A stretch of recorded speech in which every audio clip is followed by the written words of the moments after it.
SoftEars RSV. So what I'm going to be reviewing today. Thanks to J Audio for sending it over. I'll make sure I leave his YouTube channel in my description. I always wanted to try this, and he was nice enough to send it over. So yeah, I'm going to review this, and then I'll compare it with a few other IEMs and talk about some music too.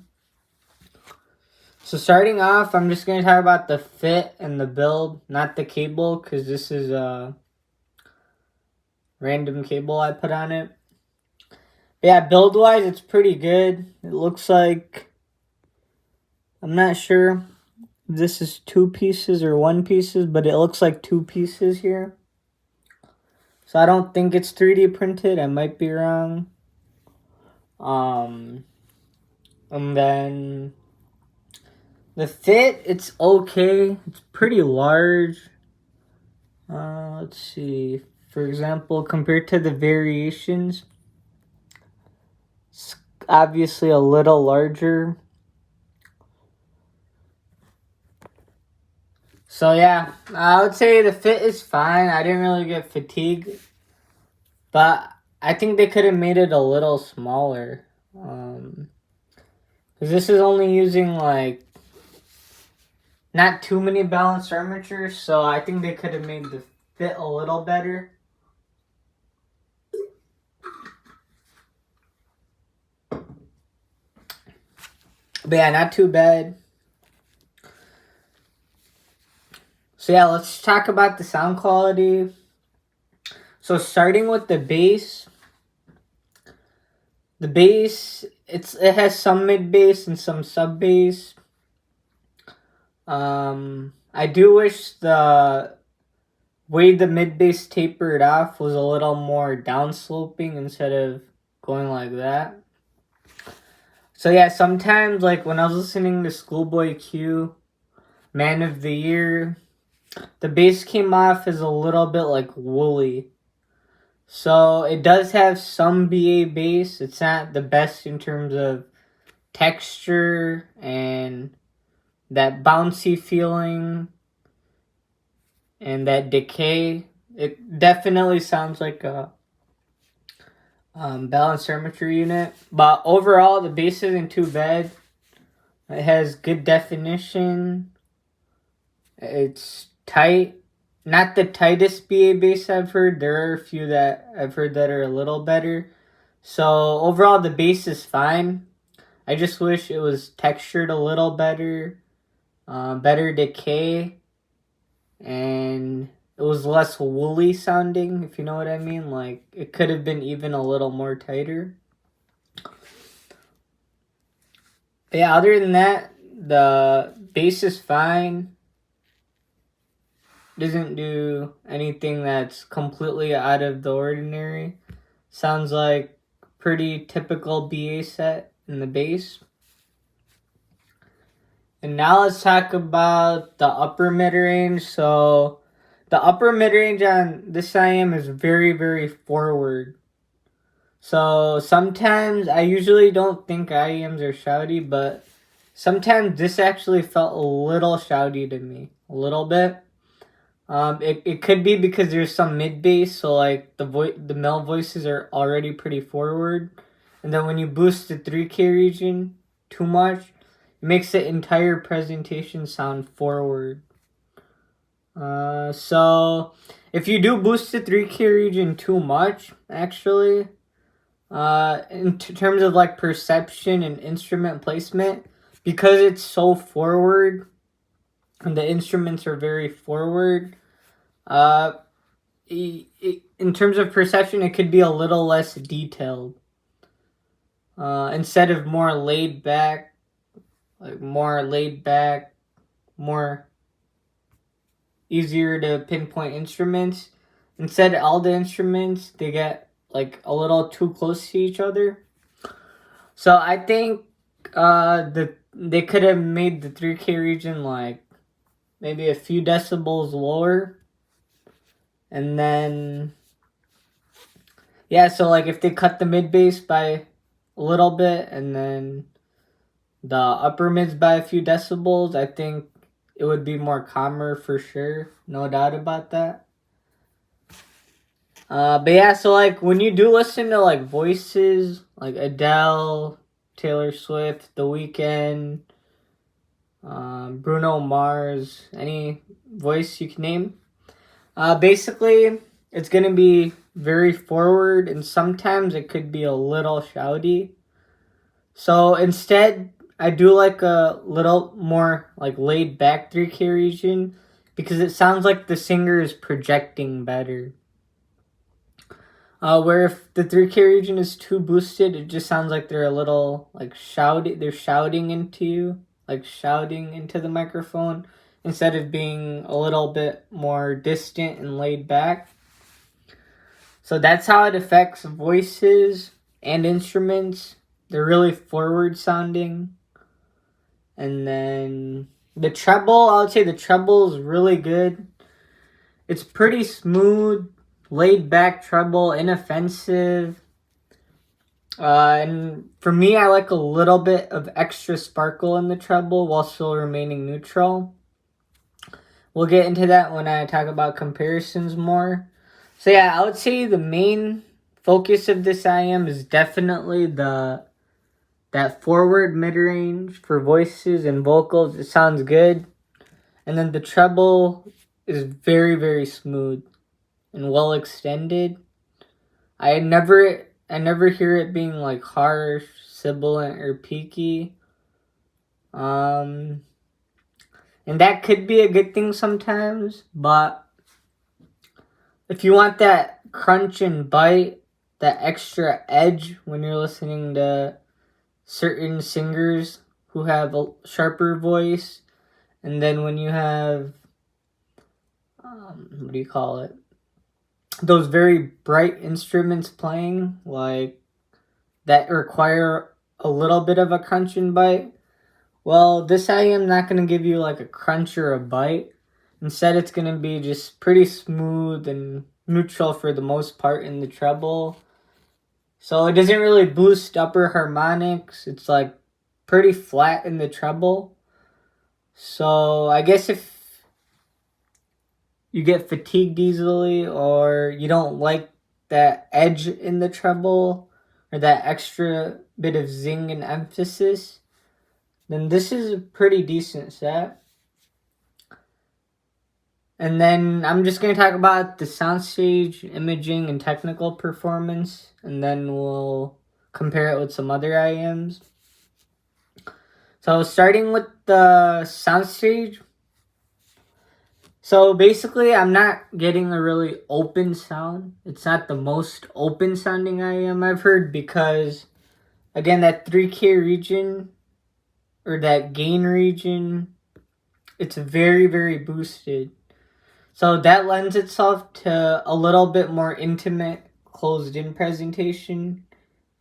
I'm not getting like a three-dimensional sound, and I'm not getting like this very, very open, airy sound. Instead, it sounds more intimate, vocal focused, with pretty smooth treble. And it's pretty balanced, I would say. This is a pretty balanced IEM because the bass is not too emphasized and the treble smooth. So I think if they can make the bass a little bit better in terms of the texture and decay, and then maybe cut out the vocal region, gain region by like a few decibels, I don't know, like maybe 4 to 5. I think this IEM would just be a better all-rounder and it would be more separated.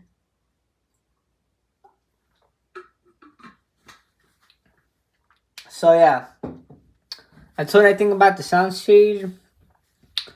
Imaging-wise, it's pretty decent. It does like an average job in the imaging. For the price, it's like decent. I'm not getting like extremely laser precise pinpoint imaging, but I get the general idea of where like the instruments are coming from in the mix. So like if you're buying this for like $700, maybe it's a little overpriced. But if you're getting it for $400 or $500, I guess that kind of makes more sense in my opinion.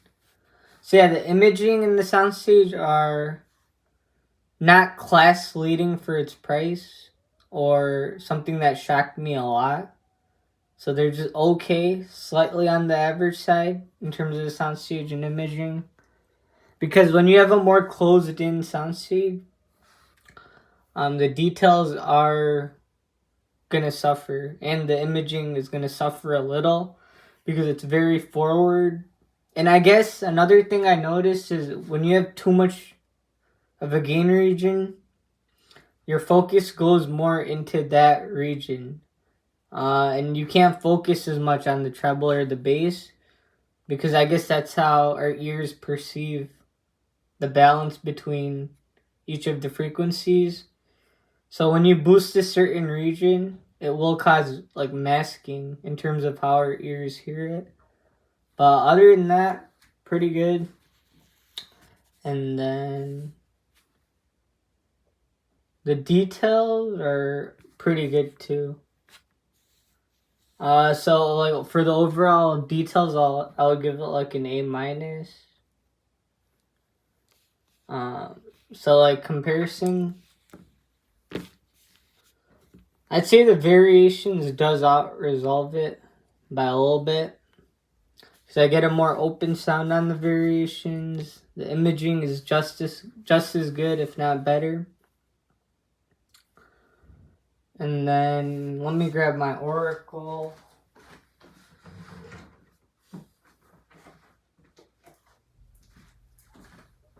So the Oracle, these two have actually a similar technical performance. The Oracle and the SoftEars RSV, they both have this like slight bit of warmth in the mid bass. And then the vocals are more forward on the RSV, no doubt about that. Because this one doesn't peak that much in the 3K region. Instead, it peaks more a little later, I think, like 4K, 4.5K, around there. So the Oracle OG is going to sound less forward and a little bit more calm, a little bit more laid back, or slightly, you could say, more referencey, not as boosted. So yeah, in terms of like the sweetness, like when you're listening to vocals, which one sounds the most sweet? I'd say the Oracle OG sounds a little more sweeter than the RSV. It's less forward, it's less shouty. It sounds like the singer is projecting a little better, and it remains pretty smooth.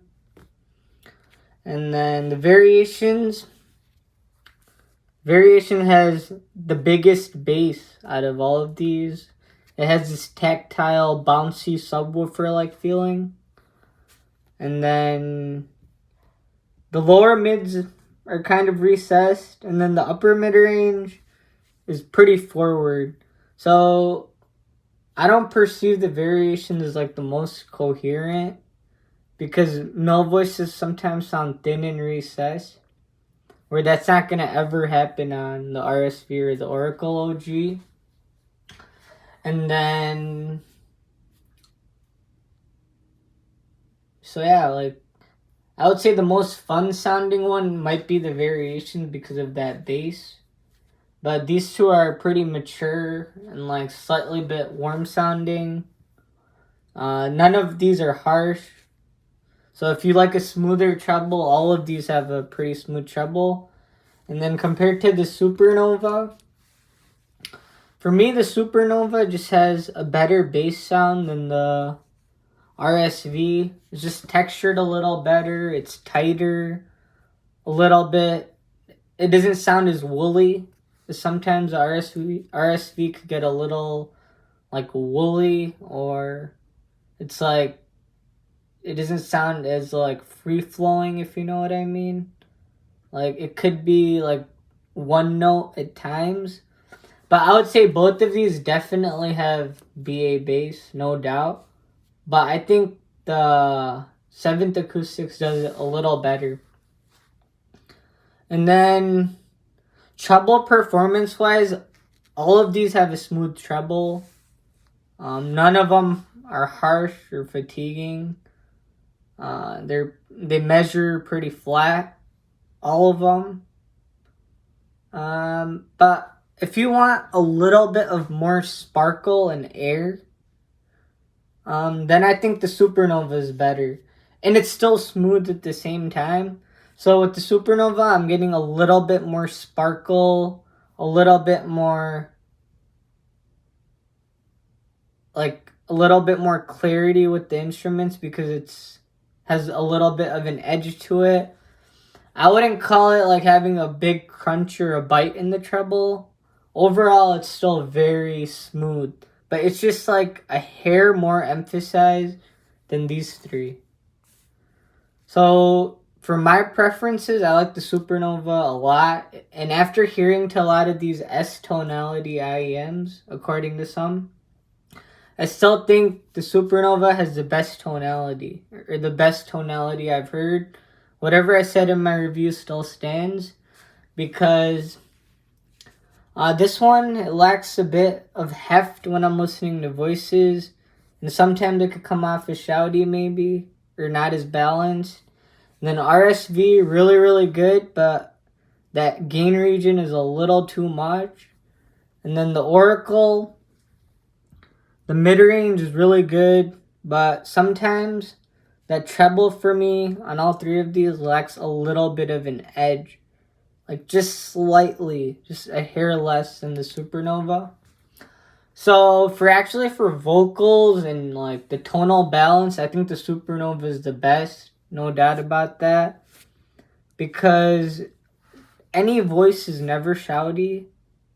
And then male and female voices are like well balanced, not overemphasized. And then the gain region is just like the perfect amount for me. So somehow the Supernova has this really sweet vocal presentation.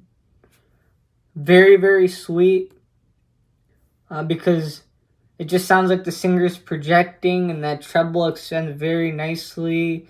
You hear inflections and those breath-like textures much better, in my opinion, on the Supernova than these three. And then, I would say, if you don't want like a sparkle in your music, like you want it to sound more like way too flat, but then it's just gonna sound a little boring, maybe. These three are probably smoother than the Supernova. And I don't even know if it's smoother, because this is already extremely smooth. It just has, I would say, a better extended treble somehow, if that makes sense. So yeah, technical performance-wise, like all of these, I would say the RSV and the Oracle are about the same in terms of detailing. They're not the best in terms of the detail, both of these. But like vocals, in my opinion, I still think the Oracle would do it a little better. It's just more sweeter sounding. And then variations is a little bit more detailed than the RSV and the Oracle OG. It's more well separated, more open sounding. And then the Supernova is probably, it's the most detailed out of the rest of these, because I'm getting a overall very well balanced sound. And when you have a well balanced sound, usually it turns out to be a really good product. And you're gonna get good detail. So this has really, really good imaging, open sound, extended treble, very smooth, but the most well extended treble. And then the mids are just amazing. They sound sweet, clean, clear, never harsh. Sound perfect in terms of the gain for me. So yeah, if you're a bass head, of course, get the variations, no doubt about that. If you're a vocal lover, probably the Supernova. If you want a little bit more of a warmth to your sound, then Oracle or the RSV should do the job.